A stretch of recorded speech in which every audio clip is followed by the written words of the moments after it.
welcome back to my channel for another video. Today I'm sitting down to share with you guys some details, some updates in our Q1 homeschooling update. I want to thank Skillshare for sponsoring this Q1 update. You guys will hear more about Skillshare here in a moment. Q1 means we've completed 9 weeks of our new homeschool year. I started back in August and we have completed 9 weeks now. At this point, I think this video is going to be going up pretty close to real time. So I initially buffered us with taking 9 weeks out until November. So we are ahead of my own schedule, which is always good news because that will lend itself to a restful Christmas and holiday season, which I am so excited about. So yeah, let's talk about Q1. There is honestly so much that I could tell you guys in these first 9 weeks of homeschooling that I was a little overwhelmed when I sat down to make this video. Of course, I cannot cover every single thing that happened, but I wanted to know, like, what are the things you guys want me to talk about? So I actually asked on Instagram, and so all the requests that you guys sent over there are things that I'm going to touch on in this video, but there's also some things that nobody asked about that I'm just going to share about because I want to share about them. And so we are going to start this update off with Fun Fridays. So Fun Fridays, I did another video maybe a month or so ago about how that was something that I brought back into my homeschool this school year. When my kids were all younger and in elementary school, we always did a 4-day-a-week homeschool week. But usually we would end up doing something on that 5th day, whether it was a field trip or a park outing or doing some type of project or something like that. And then I got away from that when my oldest 2 kids were getting into 7th and 8th grade because the curriculums we were using were becoming more in depth and we really needed that 5th day. So I have committed to a 5-day-a-week school year for basically my oldest is in 10th grade now, so the last 3 years. And this year I said, you know, I need to bring that back. I need to bring back the 4-day-a-week school week, but I can't have my younger kids doing school 4 days, my older kids doing school 5 days. And so I thought what I'll do is I will just change up Fridays. So Fridays are where my older kids are still able to complete some of the courses that they need to complete that have more coursework. Some of their stuff they don't need to do on Fridays, so they have a little bit lighter of a day. My younger kids, we are always doing something different on Fun Fridays. So one of the things that I've done is use Skillshare, which brings me to today's video sponsor. So you guys know I've told you many times in the past how we use Skillshare in our homeschool. And one of the ways is by utilizing the art for kids that is on Skillshare. I absolutely love it because it is ad-free, so you do not have to worry about any suggestive ads or anything inappropriate coming across the screen. Your kids are also not going to get interrupted with their creativity by an ad playing. So Skillshare is ad-free, which is the #1 reason that I love it. The second reason is that everything is simple and concise and very professionally done. Skillshare is an online teaching platform that has thousands of classes on every single topic you could ever want. There's things for you, there's things for your kids, and my kids' favorite art teacher on Skillshare is Win. And my son just did a watercolor painting right here, a camping scene from Win, and he had a lot of fun doing this. He did this on Fun Friday. This was one of the things that we did, and so I wanted to share this with you guys. I can't recommend Win's art classes enough. They're very simple, so younger kids can use them, older kids can make them, you know, they can catch on quicker and maybe make it more detailed, but there's something for everyone on Skillshare. So if you guys want to check out Skillshare, maybe you want to use it in your homeschool on Fun Fridays, or you want to use it for yourself, I will have a link down below, and you guys can get a free trial of Skillshare by clicking that link that I'll have down in my description. So that is one thing we've been doing on Fun Fridays. Another thing that I've been doing is seasonal stuff, and so we make time for that. We also just have a shorter day. It's a less intensive teaching day for me. I intentionally make morning basket a little bit shorter on Fridays, and so overall it just feels like a lighter day of the week, and that is really important. So we also have used Night Zookeeper on Fun Fridays. My kids work on some projects sometimes if we have like a project going on. And my younger two kids do not do math or language arts on Friday. So it's a very light school day, and it's kind of a catch-all. So if there's something I wanted to get to but I didn't, I can do it on Friday. If I wanted to read more chapters in our book and we didn't get it done, I can do that on Friday. And so Fun Fridays is just as much for my kids to have a change up, but it's also for myself. The other thing I wanted to mention about that is that if for some reason I need to move Fun Friday to a different day of the week, I can also do that. So having that flexibility back in my life this quarter was a really big blessing. And so I just want to encourage you guys that if you have kids who are high school aged and they need that 5th day of the week for getting their work done, you can still kind of change up the routine a little, and it can really be like a refreshing, life-giving thing. So I wanted to tell you guys about Fun Fridays in this quarter 1 update.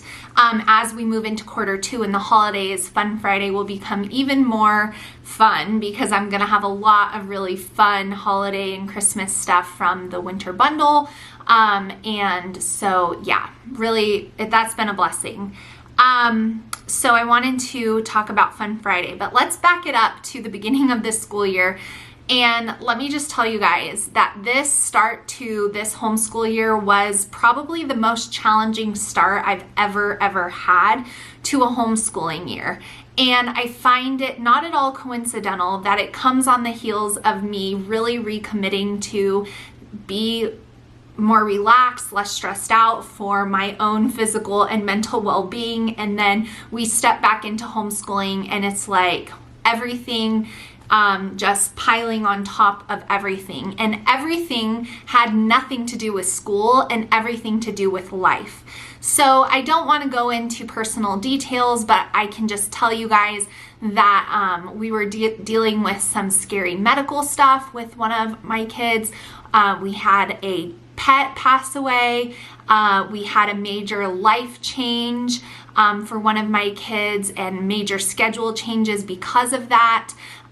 We had an insane amount of doctor's appointments because of the health thing, which praise God, all is clear, but still dealing with getting those issues corrected. So still dealing with like multiple chiropractor appointments per week. Then we had some stuff going on with my husband and his job and impending changes that when you're as a mom, if your husband's schedule changes, if you're a military wife, if you're a law enforcement wife, you know that schedule changes are not just a shift change for hubs, but it's a whole new life for everyone in your house.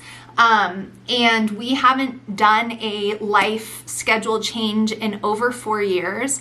So there was like that stressor. What else happened? There was more, but you guys get the gist of it. So like just a lot of life stuff. And it was just a difficult start to the year because of that, because I really couldn't sit and like get into my rhythm. I mean, we started school and we were getting school done, but it's just not the way I wanted to start the school year. And that's really what it boils down to, was just like disappointment for me because I put expectations and I have a certain standard of myself for homeschooling. And I don't think there's anything wrong with that. I will sit here and tell you guys, I do think that you should have high standards of yourself as being the primary educator of your children. I think sometimes homeschool culture wants to tell you to be like so lackadaisical about it. And I mean, this is your kids' education, so it's very important. But at the same time, my kids are still learning. We were still doing the best we could. And there's a lot of lessons to be learned in giving yourself grace through a season, persevering through a season. So a lot of people were asking, what did we do? We just persevered. There were many days where I was mentally drained and I just felt like I couldn't do it, but I pushed myself and we did it. Then on the other hand, there were some days where my kids were really mentally drained because some of this stuff had to deal with them, and we didn't do any school that day. We went and got a manicure and pedicure instead. And so it's just using your discernment as a parent on when it's right to pull back, when it's right to say, you know, I understand that this is a difficult thing that we're walking through, but getting your mind off of it and focused on something else might be best. I did that. So there's really no right answer to the question of like, what did you do when it was hard? I just did the best that I could. Some days that meant we continued on. Some days that meant we took a day off. Some days that meant that school was super disjointed because we had appointments in the middle of the day. So I was trying to do stuff before, trying to do stuff after, trying to do things in the car. So we just did the best that we could. It took until week 6 and week 7 where life was starting to really settle down. So it really was a lot for the first 6 to 7 weeks. And as a mom, I know you guys understand, but like when your kids are going through stuff and their feelings are hurt or they're sad or whatever, as a mom, you feel it. Like it's worse. It is worse. I would rather be the one that has to deal with mean people than my kids. And so when they're walking through something, you feel it. And for me, when I'm emotionally spent, it's very hard for me to like homeschool and muster up the energy that I want to bring to the table every day. And some days I just couldn't, but I just brought what I could. And so I guess that's the encouragement. God's grace filled in all of the gaps that I felt were there. And thank you, Lord. A lot of that stuff, the dust has settled. So moving away from that and into the second quarter, like I said, week 7 really started to feel better. I had more clarity, more energy, more emotional capacity. Things that my kids were going through had they'd kind of recovered over those things. And so we just were walking through a lot as a family at the beginning of the year, and it was tough. But that's how I persevered. No like one size fits all answer, of course. In quarter 1, I have notes because you guys know that's how I do things. Quarter 1, we did take quite a few camping trips. So they were weekend trips though, so we were leaving on a Friday and coming back on a Monday. So those weeks we just did 4-day school weeks. So that takes off Fun Friday, and then everyone's still getting their same amount of work done. So it works out really well for travel too. And we only took off 1 total week when we went down to Carlsbad, California to a beach house for Labor Day, like the whole week. During a record-breaking heat wave, and our beach house had no air conditioning, so that was a memory maker, but still we had a good time. It was just so hot, and this desert girl does not say that without I'm not from somewhere where it's a temperate climate. I am used to 110, 115, and let me tell you, in a house with no air conditioning in the upper 90s, like literally record-setting heat in Carlsbad, it was intense, but that was the only week we took off in quarter 1.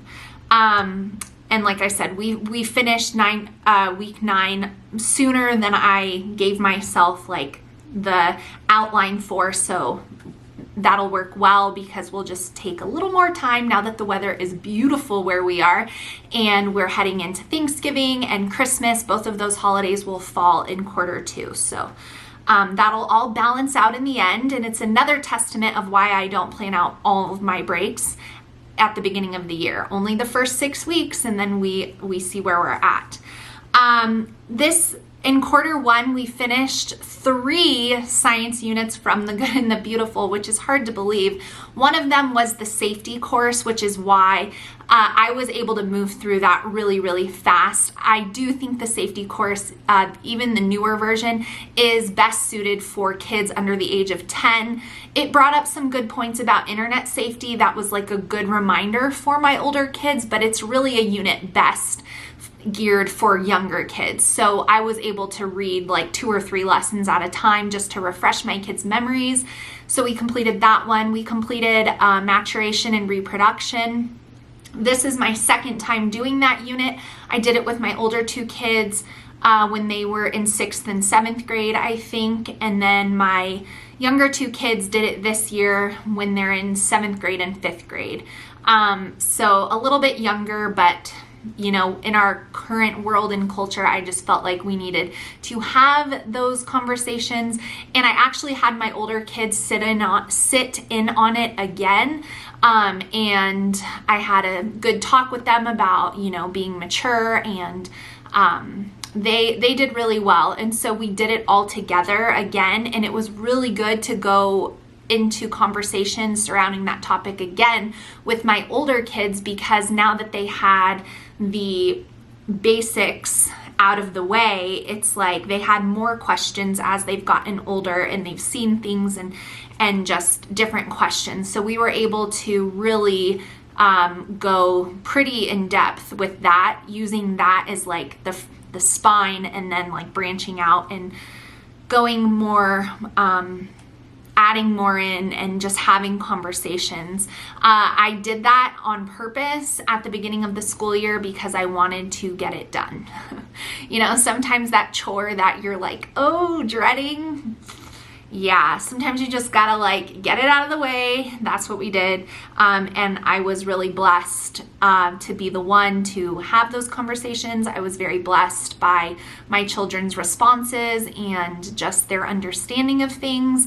I was very blessed with my older children's conduct as this information was given to my younger kids for the first time, and all around it was a really good experience. It's something that I would encourage you guys, if you have younger kids, to revisit every few years. You all know, if you watch a lot of my content, that I'm not one for repeating stuff I've done, whether it be a history course or, you know, whatever, but that is one that is worth keeping and repeating, because as your kids get older, their capacity for that subject matter changes. And so it's like, it's not a one and done conversation. So we did that one, and then we did paleontology with my younger 2 kids. My high schoolers are doing their own science courses, but I'm doing the Good and the Beautiful science with my younger 2 kids, and paleontology is probably one of my kids' favorite units they've ever done. Absolutely wonderful, loved it. In this quarter, we did a few extras that I just like to share with you guys for no other reason than to give you some good ideas. So this year, instead of poetry tea time that I share a lot about on Instagram, I don't post it here on YouTube very often, but instead of my hosting poetry tea time for my friends who also homeschool, I decided to host a book club. And so we had our first 2 club meetings in quarter 1, which means we finished a book in quarter 1. And it's been really, really fun to have that book club. So the way that I set it up, it was, if any of you guys want to replicate this in the future, I chose 4 books. So that's 1 book per quarter. Our book club meets at the halfway point of each book to discuss it, maybe do a few activities. I printed some things off of Teachers Pay Teachers, and then also just came up with my own stuff. It's about an hour meeting, and then we meet for the finish of the book, and we do something fun. So the first book we read was Sing a Song, what is it called? The Whale, I can't remember the name. I'll link it down below. Blue 55, that whale book. There's an actual documentary. So to finish it, we discussed the book, and then the kids watched the documentary at my house, and we had a little movie afternoon, so it was really fun.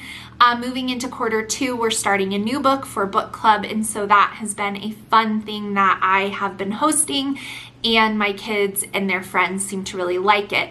My older kids have also attended a cake decorating class at our church, and that's been a fun new skill for them to learn with other teenagers from church. All 4 of my kids attended a CPR and first aid class. My older 3 actually became certified. So that was something that I did at the finish of our safety course. And so they were really excited about that. And that was a valuable thing that they accomplished in Q1. And then the last little thing is I am officially a mom of a driving teenager. My daughter got her driver's permit in Q1, so that was also something that she was studying and preparing for. And she's driven me around a few times now, and she's doing really well. So that was like a major life milestone, my first baby driving a car. So yeah, that is more like life and not homeschooling, but you guys understand those things blend together. Now, the thing that was asked the most about is the changes that I made. So I shared on Instagram that there were some things that we started that I knew right away were just not going to work out. One of those things being history for my older kids. I initially chose a Master Books course on the signers of the Constitution because if you remember last year we did the Good and the Beautiful Constitution course. Loved it, loved it, loved it. So I figured we could just follow it up with this. My kids did not enjoy the course, and I was not enjoying the course, mainly because it was literally black and white. It was just read these facts. I mean, it just, people are like, what didn't you like about it? Well, I didn't like that my kids didn't like it. And my kids are not kids that complain about things very often. And I could just see like the dread when I would pass out the book. And so I was really just not sure what we should use. So I asked you guys, and you all told me about Not Grass history. So I changed, which I don't do very often, so you guys know I'm not a curriculum junkie. I'm not someone who always thinks the grass is greener, but in this case, this is much, much better. So they have history for all ages. This is a high school course. This is world history, and it is by Not Grass. It does have 3 books. I only brought up 2. There is a 3rd one. Someone asked, did I buy each of my kids their own textbooks? Yes, I did, because sharing this would be very difficult for them to complete and like trading off and stuff. So it was worth it to me to buy 2 of these. So far, my kids are loving this. They're into it enough to where I can tell you this will be a winner.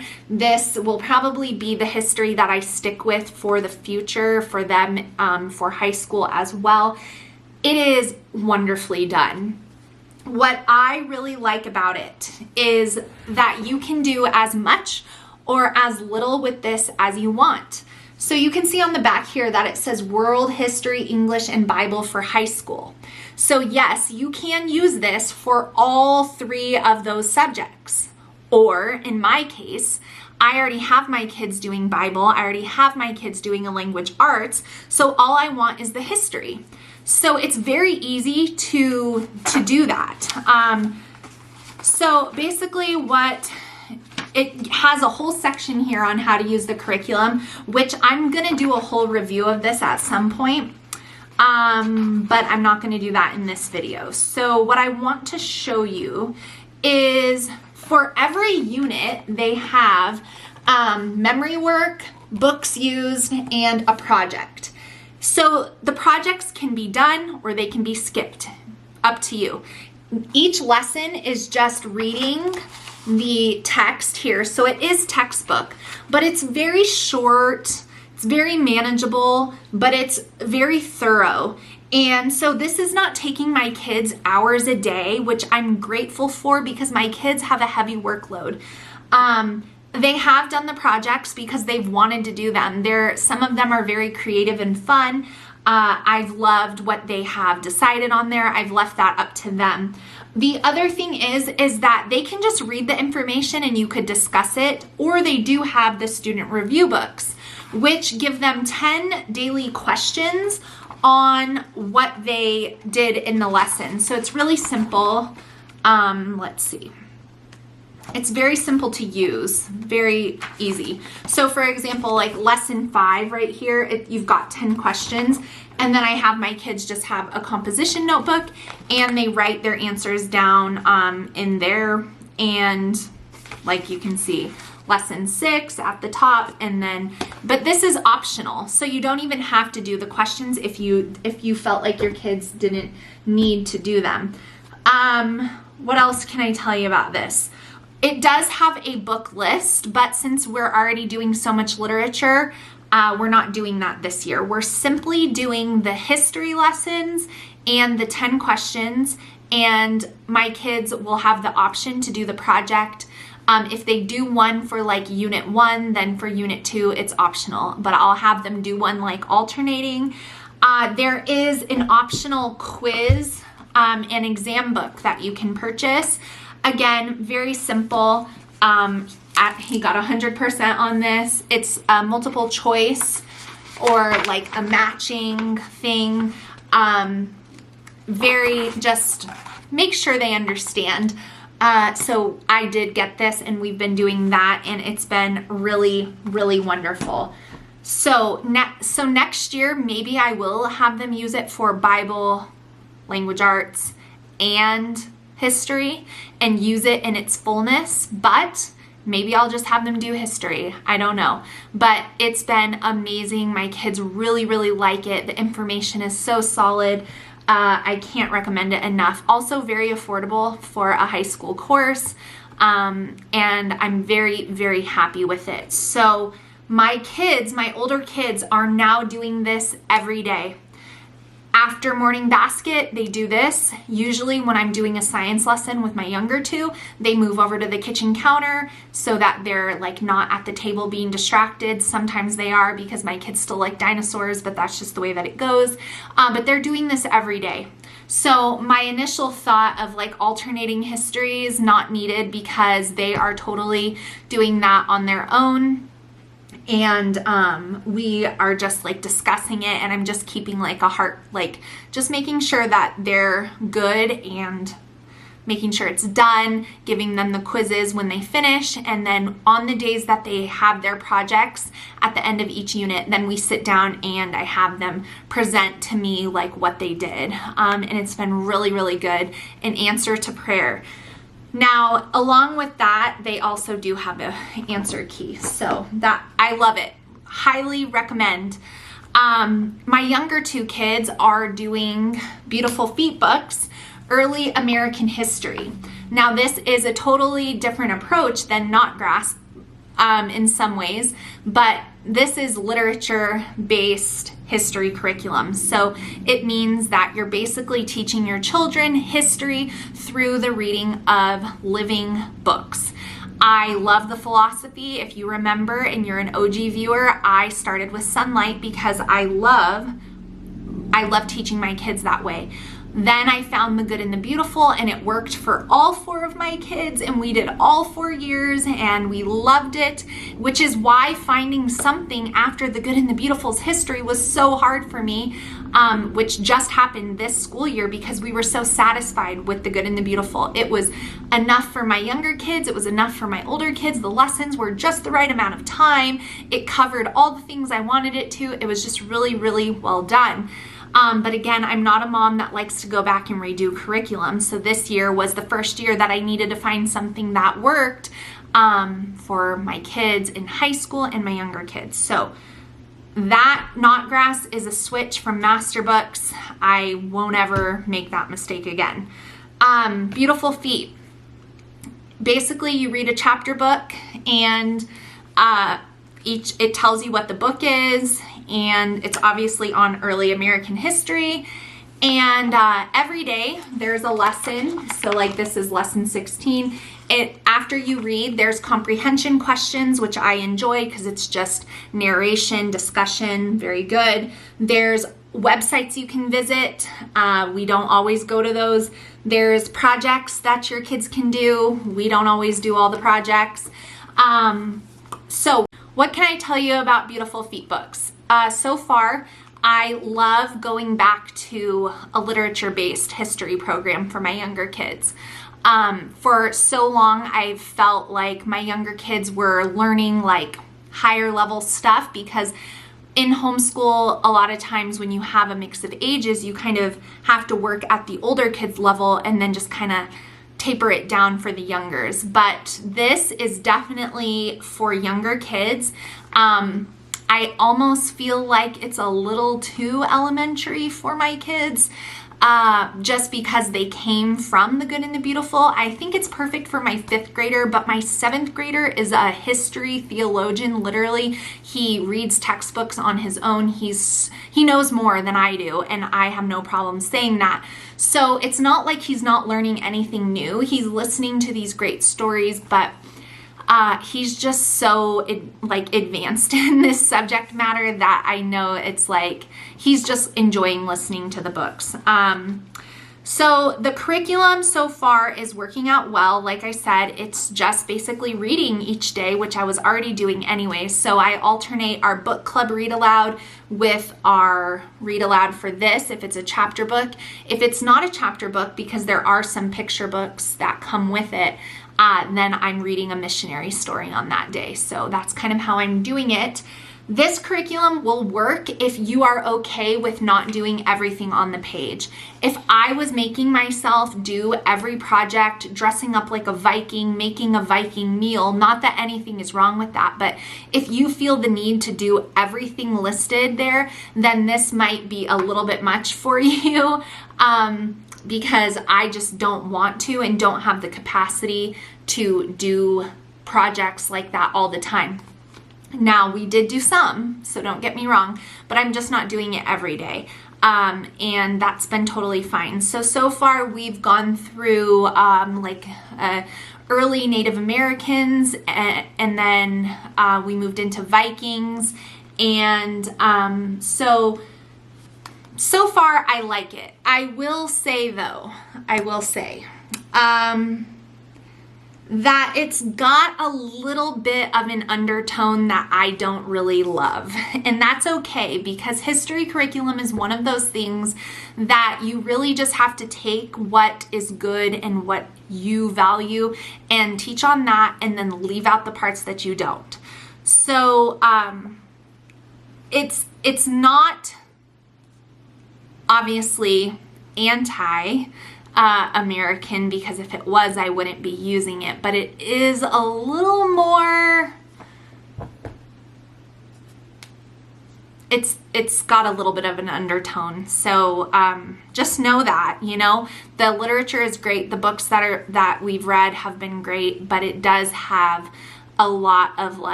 portrayal of certain things being really villainized, which the way it was that's the way it was. It doesn't make it right. It doesn't make it really wrong. It's just the way that it happened. And I almost feel like there's a little bit of an undertone that some of the stuff was wrong. And some of it was, but that's the way that it was at that time. So I don't know.